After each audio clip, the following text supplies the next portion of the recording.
नमस्छात्राय सततम Sanskrit वेयनम channel पर आप सभी का हार्दिक स्वागत है।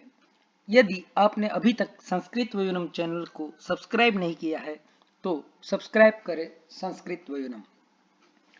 अष्टांग हृदय की इस श्रृंखला में हमने पूर्वोक्त वीडियो में दो प्रकार के वीर्य यानी उष्ण वीर्य और शीत वीर्य द्रव्य की बात की थी और रस की परिचर्चा जो है वह भी हम कर रहे थे, जिसमें 6 प्रकार के रस और रस जो है वह द्रव्य के आश्रित होने से द्रव्य भी 3 प्रकार का हो जाता है, शमन, कोपन और स्वस्थ। आज प्रस्तुत वीडियो में द्रव्य विपाक की चर्चा करते हुए महर्षि वाग्भट कहते हैं, द्रव्य विपाकम आह त्रिधा विपाको द्रव्यस्य स्वादु अम्ल कटुकात्मकः। यानी द्रव्य जो है, जो कुछ भी आहार हम ग्रहण करते हैं द्रव्य के रूप में, उनका 3 प्रकार से विशिष्ट परिपाक होता है। यानी जब हम कोई भी आहार ग्रहण करते हैं तो वो आहार जाठराग्नि संयोग से होकर वह 3 रसों में परिणमित होता है। वो 3 रस क्या है? उसी 3 रसों को कहते हैं विपाक। तो स्वादु, अम्ल और कटुक, ठीक है। यानी स्वादु यानी मधुर रस, अम्ल यानी खट्टा रस और कटुकात्मक यानी तीखा रस जो है उनमें विपरिणाम होता है। ऐसा प्रस्तुत श्लोक के माध्यम से महर्षि वाग्भट हमें बताते हैं। तो चलिए इनकी सर्वांग सुंदरा का अध्ययन करते हैं। विपाकः त्रिविधः। तो विपाक कितने हैं? 3 ही है। 3 प्रकार के ही विपाक है। स्वादु यानी मधुर, अम्ल यानी खट्टा और कटु यानी तीखा। रस 6 है, लेकिन उनका विपाक जो है वह केवल और केवल 3 है। यह बात हमें याद रखनी है। सर्वद्रव्याणाम परिणाम काल अभावी कार्यानुमेय जाठराग्नि संबंधात रसस्य स्वरूपांतर प्रादुर्भावः विपाकः। अब विपाक किसको कहते हैं? तो विपाक की परिभाषा प्रदर्शित कर रहे हैं। संस्कृत के पेपर में भी परिभाषा पदों में विपाक शब्द आया है, तो आप वहां पर यह पंक्ति जो है वह लिख सकते हैं, याद रख सकते हैं कि सर्वद्रव्याणाम परिणाम काल भावी। यानी जो भी द्रव्य, जो भी आहार हम ग्रहण करते हैं उनका विपरिणाम होता है, स्वरूप विपर्य होता है। जैसे दूध में छाछ डालने से उनका विपरिणाम दधी होता है, दही होता है। उसी प्रकार हम जब आहार ग्रहण करते हैं, रोटी हो, सब्जी हो, तो वह सारा जब जठराग्नि के संयोग से वह रस में स्वरूपांतर जो होता है उसी को क्या कहते हैं? विपाक कहते हैं। सत्रिदेव रससत्वेपि न षोडा। और वह विपाक 3 ही प्रकार का है, 6 प्रकार का नहीं है।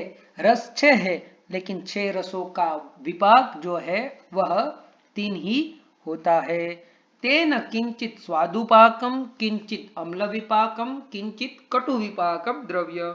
इसी आधार पर द्रव्य का जो विपाक होगा वह या तो मधुर होगा या खट्टा होगा या फिर कटु यानी तिक्त, तीखा होगा। तत्र मधुर लवणयोः मधुरो विपाकः।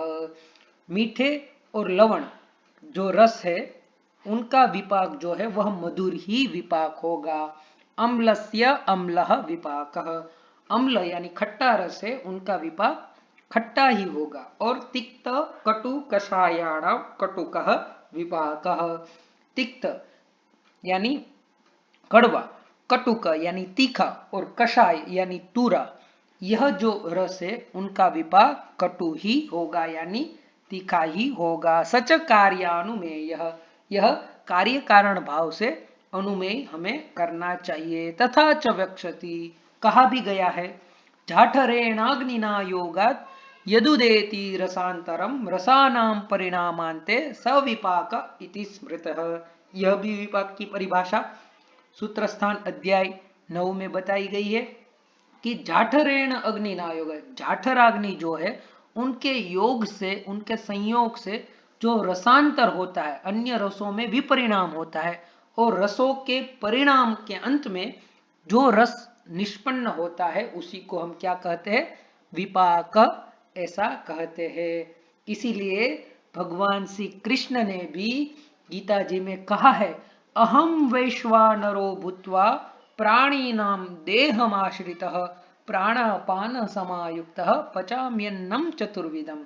वैश्वानर अग्नि की बात करते हुए भगवान श्री कृष्ण जो है वह यहाँ पर विपाक की ही बात कर रहे हैं कि मैं खुद वैश्वानर अग्नि होकर, जाठराग्नि होकर प्राणियों के देह में आश्रय लेकर प्राण और अपान से युक्त होकर चतुर्विध जो अन्न है, खाद्य पेय लेह्य चोष्य, उनको मैं पचाता हूँ।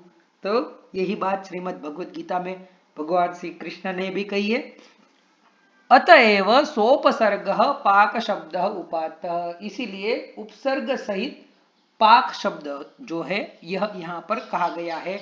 विपाक ऐसा लिखा गया है, सिर्फ पाक नहीं होता, पाक तो सिर्फ आहार ग्रहण करने पर जाठराग्नि संयोग से हो जाता है, लेकिन विशिष्ट परिपाक है। ठीक है, 6 रस हमने ग्रहण किए, लेकिन 6 रसों का 3 रसों में विपरिणाम होना या फिर एक कोई जो रस है स्वादु अम्ल और कटु में विपरिणाम होना ही क्या है, विपाक है।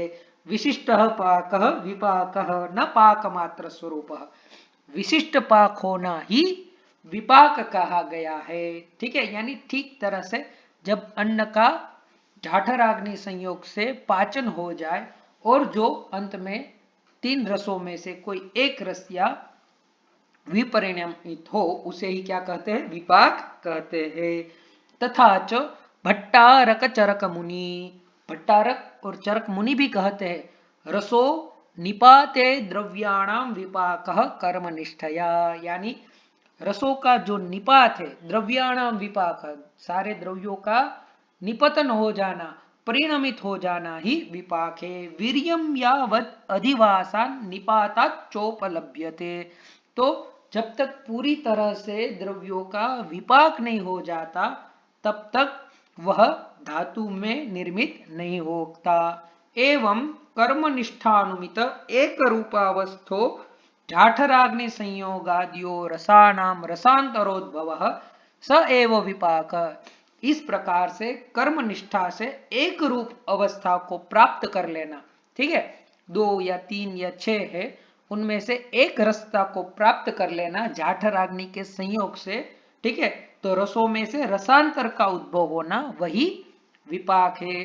न तो जाठराग्नि संयोग मात्रा रसानाम अनेकावस्था, क्योंकि सिर्फ जाठराग्नि संयोग मात्र से तो रसों की अनेकावस्था रहेगी, लेकिन उन अनेकावस्थाओं में से भी विपरिणमित होकर विशिष्ट पाक होकर एक ही रस को रहना, अंतिम में एक ही रस शेष रहे, उसी को क्या कहते हैं, विपाक कहते हैं। प्रांग मधुरः अनंतरम स एव पच्यमान अम्लः ततः विपच्यमान स एव कटु विपाकः। तो कोई भी रस होगा तो सबसे पहला प्राग मधुर, पहले मधुर रहेगा, फिर और विपाक होगा तो अम्ल खट्टा, और फिर कटु यानी तिक्त विपाक हो जाएगा। तो इस प्रकार से प्रस्तुत वीडियो के माध्यम से हमने 3 प्रकार के जो अम्ल, कटु और स्वादु विपाक है उनके बारे में हमने जाना। तो आशा है आपको यह वीडियो पसंद आया होगा। यदि यह वीडियो पसंद आया हो तो इस वीडियो को लाइक करें और अपने प्रतिभाव अवश्य हमें कमेंट बॉक्स में बताइए। अस्तु, धन्यवाद।